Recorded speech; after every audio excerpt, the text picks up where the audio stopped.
കഴിഞ്ഞ സീസണിനെക്കാട്ടി ഈ സീസണിൽ ഒരുപാട് മാങ്ങ പിടിച്ചിട്ടുണ്ടായിരുന്നു. ഈ ഇനത്തിൻ്റെ പേര് ഞങ്ങൾക്ക് അറിയത്തില്ല, പക്ഷേ വർഷങ്ങളായിട്ട് വീട്ടിലുണ്ടാവുന്നതാണ്. ഈ വട്ടം ഒരുപാടുണ്ടായി. അപ്പോൾ കുറേയൊക്കെ ഉണക്കി സൂക്ഷിക്കാമെന്ന് വിചാരിച്ചു. അമ്മയാണെങ്കിൽ എല്ലാ വട്ടവും ഉണക്കി സൂക്ഷിക്കണമെന്ന് വിചാരിക്കും, പക്ഷേ നല്ലതായിട്ട് ഉണങ്ങി കിട്ടാറില്ല. ഇല്ലെങ്കിൽ മഴ പെയ്യും, എന്തെങ്കിലുമൊക്കെ സംഭവിക്കും, അങ്ങനെ നല്ല രീതിയിൽ ഉണങ്ങി കിട്ടത്തില്ല. പക്ഷേ ഈ വട്ടം അമ്മ നല്ല വാശിയിലാണ്. ഒരു 10 കിലോ എങ്കിലും ഉണക്കി എടുക്കുമെന്ന് അമ്മ പറയുന്നത്.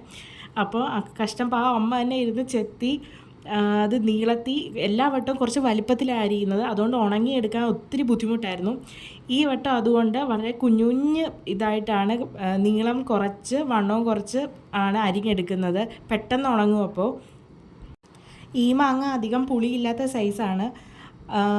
പുളിയില്ല, വലിയ എന്നാൽ ഭയങ്കരമായിട്ട് മധുരവും ഇല്ല, അങ്ങനത്തെ ഒരു ഇനമാണ്. ഒരുപാട് നമുക്ക് കഴിക്കാനുണ്ട്.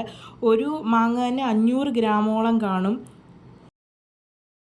അമ്മ ഏകദേശം അരിഞ്ഞ് ഉണക്കാനായിട്ട് വെച്ചിട്ടുണ്ട്. ഇതിനി ഉപ്പിട്ട് വൈകിട്ട് വെക്കും. അപ്പോൾ രാവിലെ ആകുമ്പോഴത്തേക്ക് ഇതിലെ വെള്ളമെല്ലാം ഇറങ്ങി ഇത് പാതിയാവും.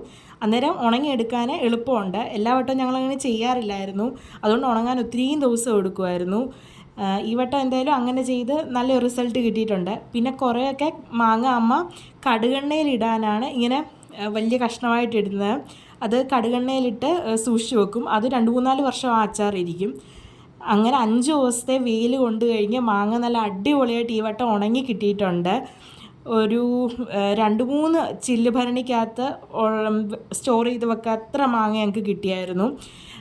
മാങ്ങ നല്ലതായിട്ട് ഉണങ്ങി സൂപ്പറായിട്ട് ഈ വട്ടം എന്തായാലും കിട്ടി. എന്തായാലും അമ്മ അങ്ങനെ കുഞ്ഞായിട്ടായിരിക്കും